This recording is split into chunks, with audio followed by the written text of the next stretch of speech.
Intro starts in 3, 2, 1.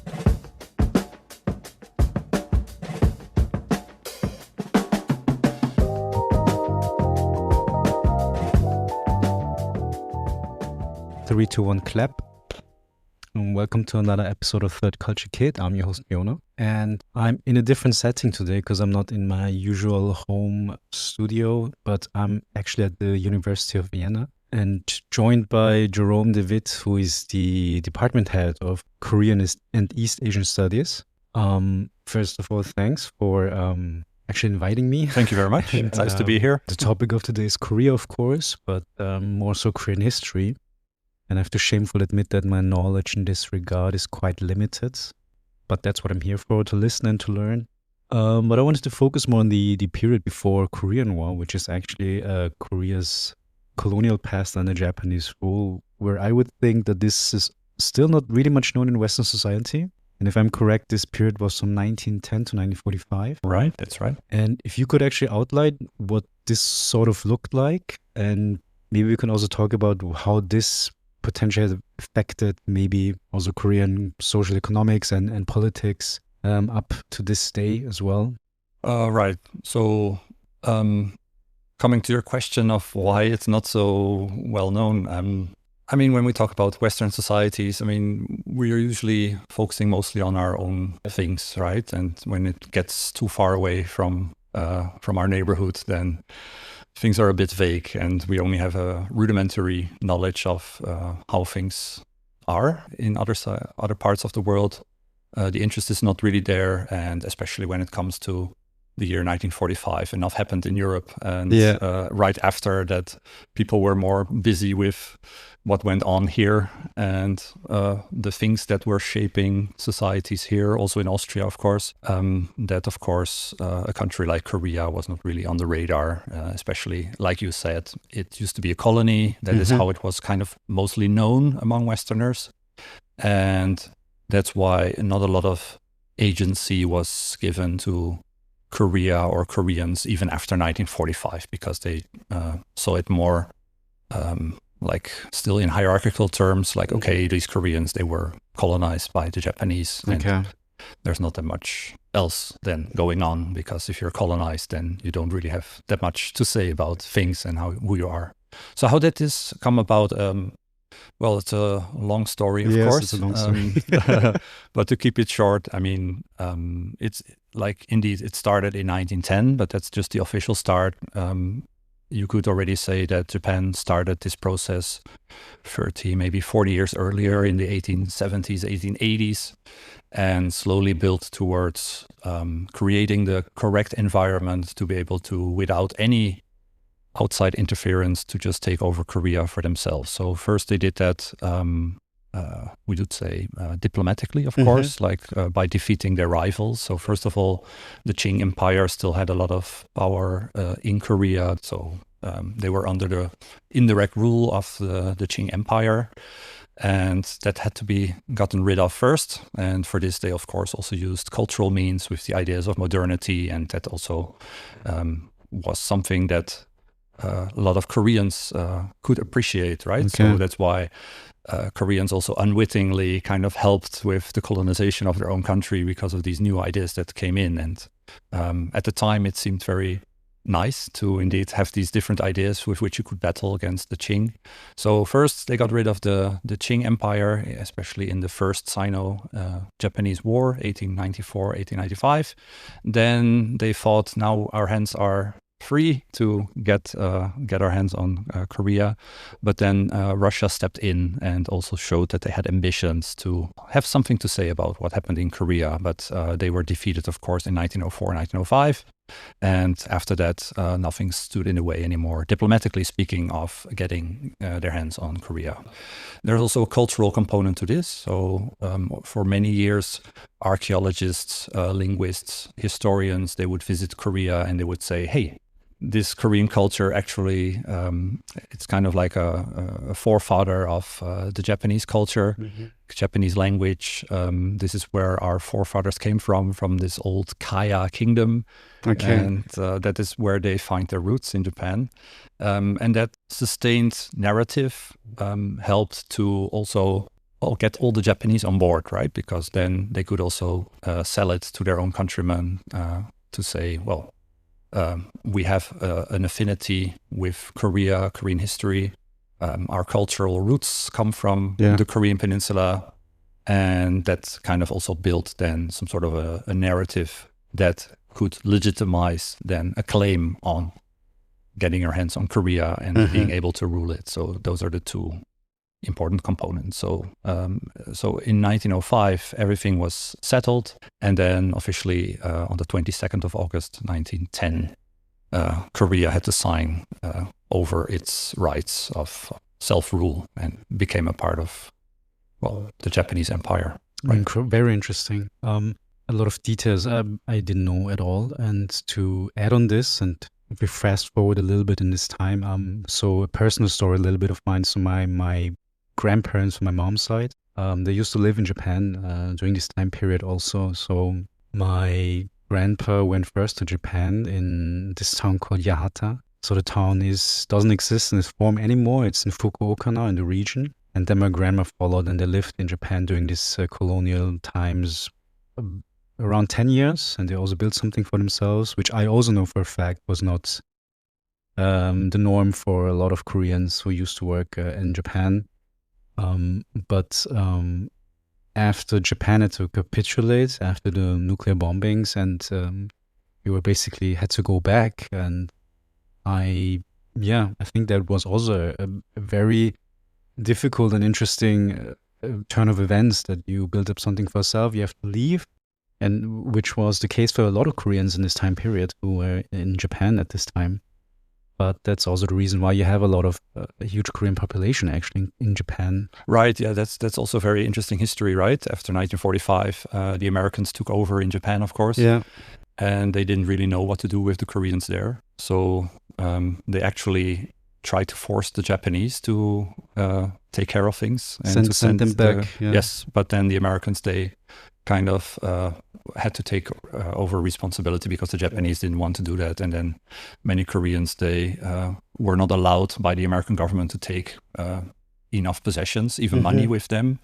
So going back to Korea is actually very brave of your family, because they could only bring like 1 week of money with them. There were already many Koreans that had come back already from China and other parts. So the existence, and that is why, of course, millions of Koreans, they decided to just stay in Japan. Of course, because they indeed had built up something already.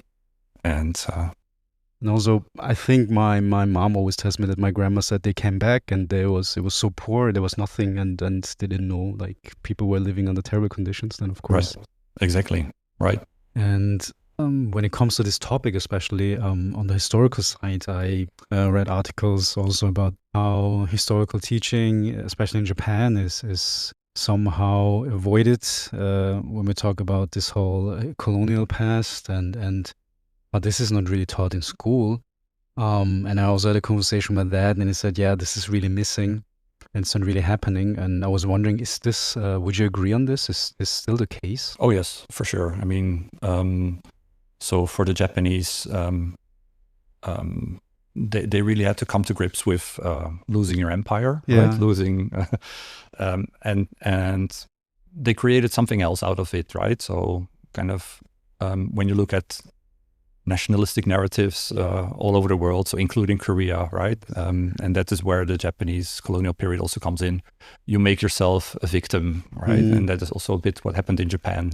So that's why of course, the Hiroshima and Nagasaki bombings are always seen as a point where, okay, now we are citizens of peace, right? That is the narrative that is then created in Japan. And what then comes before the atomic bombings is not really taught in Japanese schools. It really is as if the atomic bombings are kind of like the Big Bang for Japanese modern history. What comes before, they don't really know, because they don't really want to teach it, because it doesn't, like, you need to have some sort of cohesion in society, right? Especially when you want to pawn a nationalistic narrative, and having different views of how to treat the colonial period is is not really wanted in that respect, and especially with more conservative governments that have been ruling Japan for so long, then indeed such a narrative is not really being pushed. Although among common citizens in Japan, I would say that there is a common sense and a common knowledge of what has been perpetrated by Japan, but it's not really officially recognized, indeed, because of the conservative governments that are ruling Japan. Yeah, but for Korea, of course, like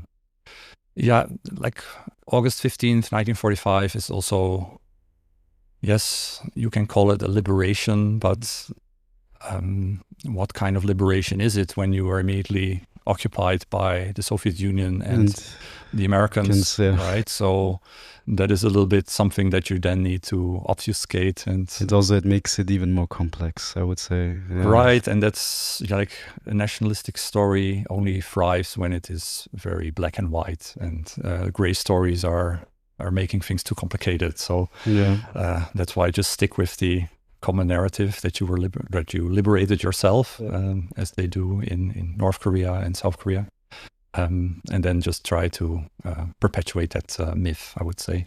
Yeah, but that is how it is indeed taught, right? So the dark parts of colonialization are mostly stressed, Koreans being the victim, which of course is the case at the beginning of the colonial period and towards the end, when the Second World War starts in Asia in 1937 especially. Those are very bleak times to be a Korean and to be colonized by the Japanese, indeed, right? So these are the parts that are being stressed mostly.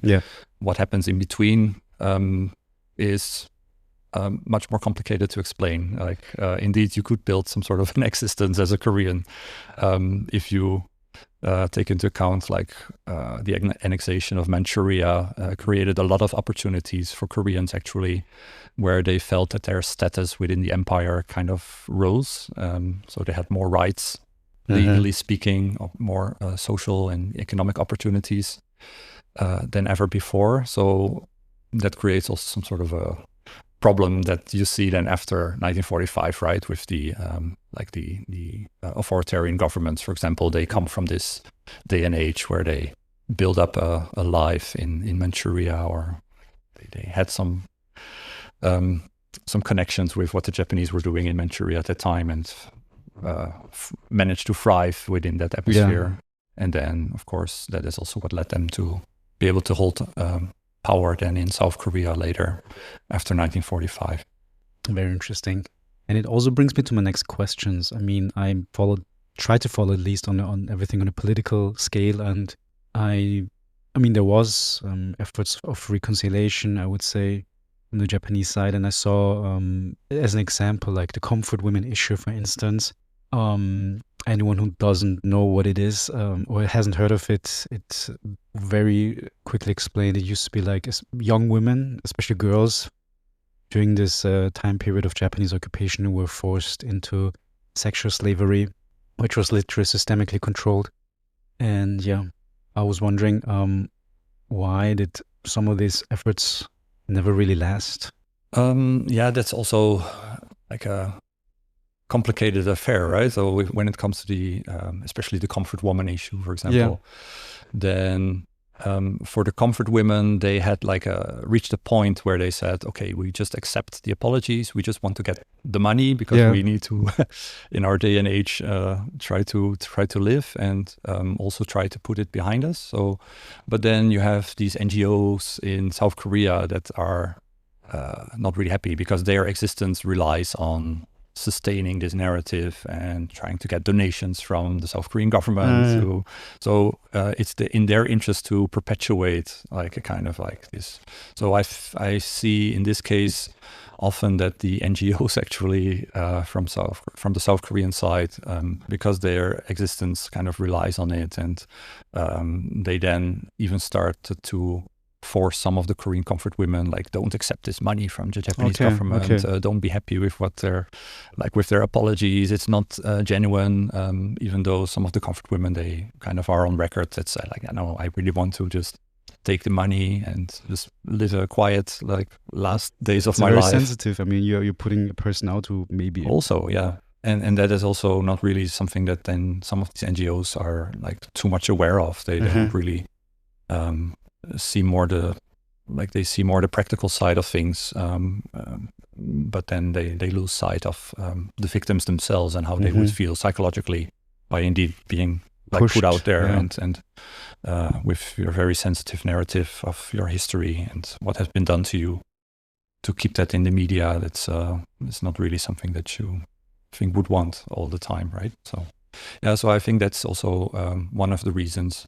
That's indeed a very complicated topic. But if you look at today's day and age, I can see a lot of young Koreans, especially the younger generation in Korea, trying to break through this negative sentiment towards Japan that is maybe put onto them since a young age.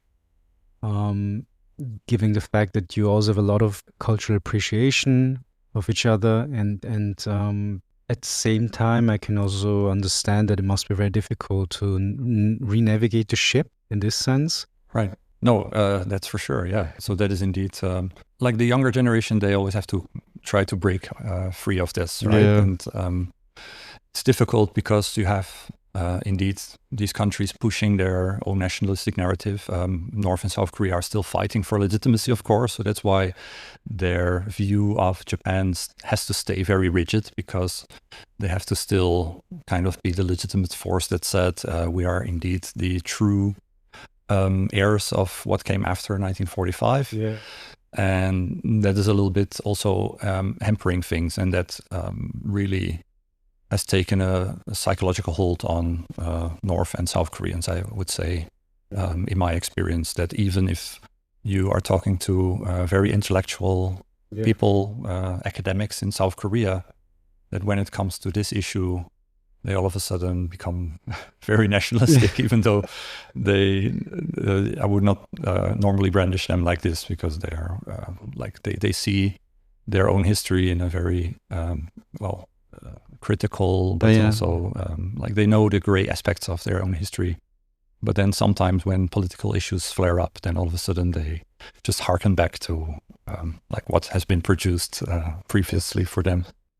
So I mean, politically speaking, you could see that Japan and anti-Japanese rhetoric has been pushed for some time, but the last few years you can see that it has now been switched more to anti-Chinese sentiments. So I would say that the anti-Japanese sentiments are indeed waning, but that doesn't mean it's positive, because that means that they're replacing it with something else, which is the anti-Chinese narrative, and that is what you see now in Korean politics. I mean, you could make a whole episode on this anti-Chinese sentiment as well. Actually, right? It's also a big issue, I would say, which is coming up. I would say, that's true.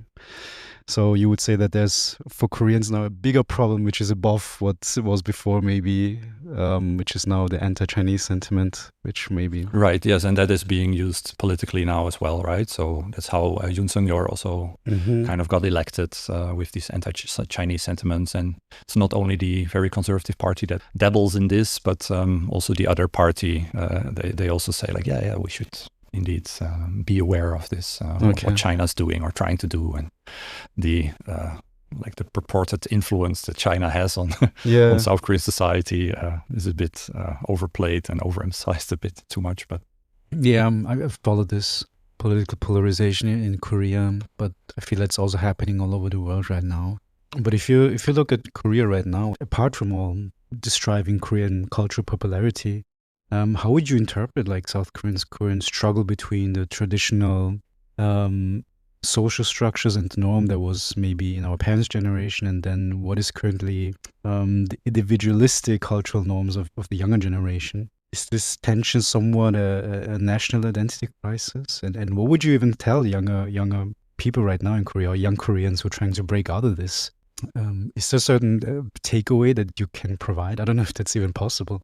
That would be nice, but I doubt that I will be able to provide such a thing, right? So I've been studying Korea for a long time, and like I always think like, but that is just my wishful thinking, right? That for South Korea, especially in this day and age, it would be good to have a more neutral stance, to be either pro-America, or pro-Japan, or anti-Japan, or pro-anti-China.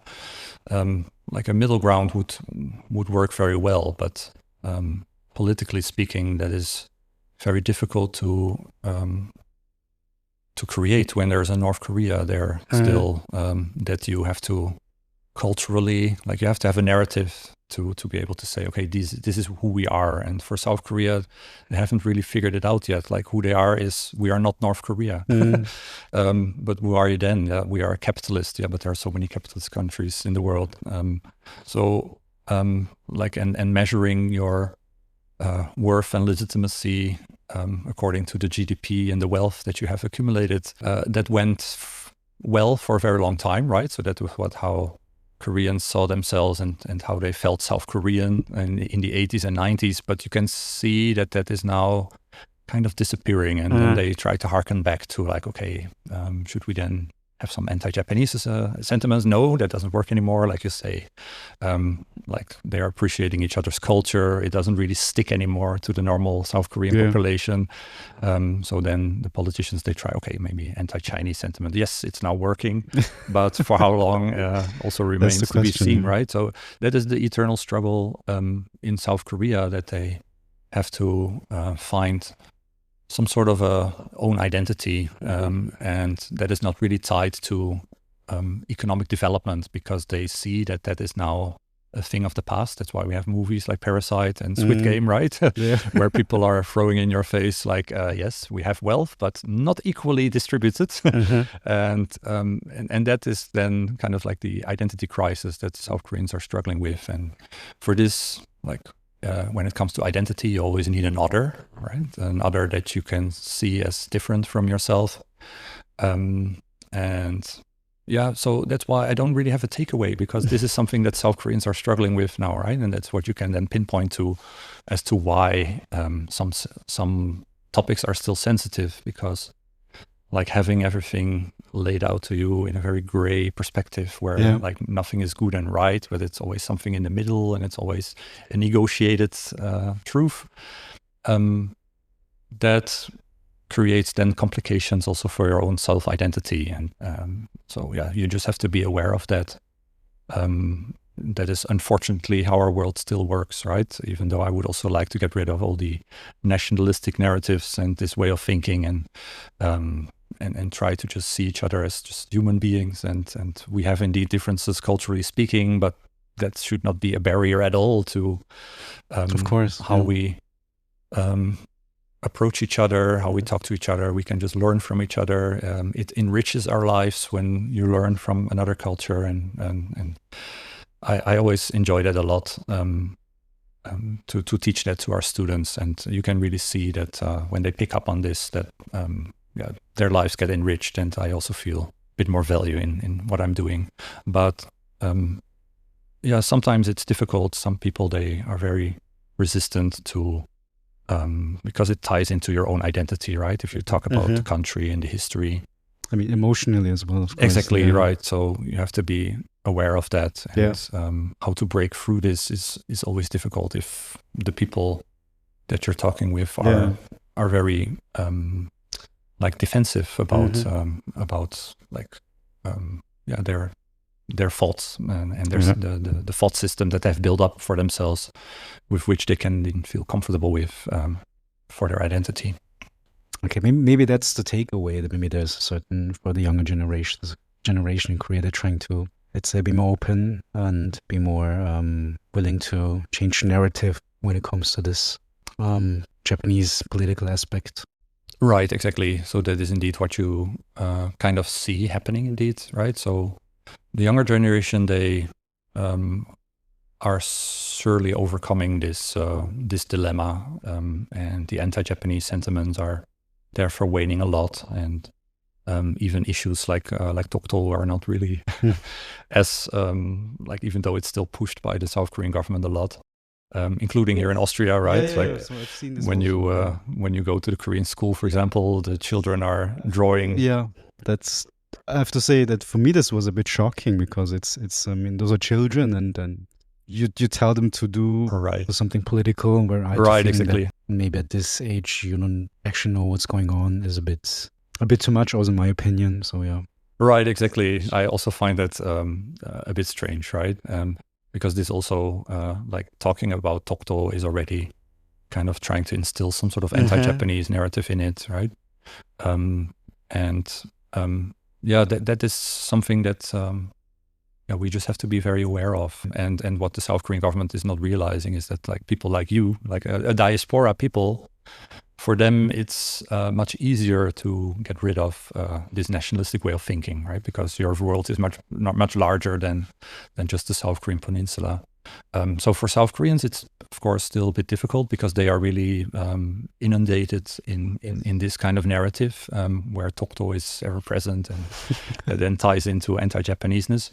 So of course, many of them manage to overcome this themselves, especially when they start traveling abroad, which of course is now like something that is so common. So the world is much bigger for all the South Koreans and the younger generation. So they are coming to grips with this, and that is what drives kind of the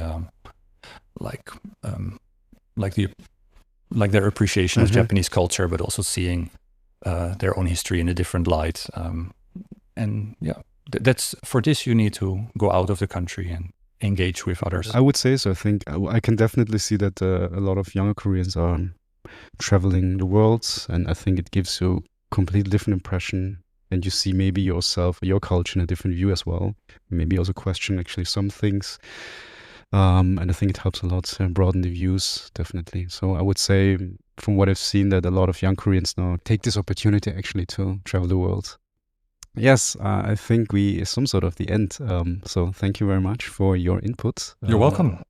Very interesting. I learned a lot historically, actually. So some of the details I didn't even know at all. So actually, one thing I always ask is, do you have what I like to add? I would say a favorite Korean music artist that you like listening to? Oui. I appreciate also old singers from the right. No, like I always like the weird stuff. Oh, really? Okay. So when it was like when I started studying Korean, then I liked the weird Ipaksa, for example. And nowadays I would say that the weird one is Changiha. Ah, yeah, okay. So I always like this kind of experimental stuff where they make fun of themselves and don't take themselves so seriously. Of course, Psy Gangnam Style is also a song that can still be appreciated, even though it has been listened to. But even there, right, this kind of sarcasm and I would say that song kind of kicked off a bit the Korean wave, I would say. Oh yes, for sure. So yes. I think. No, I always like these, like these lampooning of culture and of your own identity. I think that really. I always appreciate that a lot. So, Changiha and Ipaksa. Great.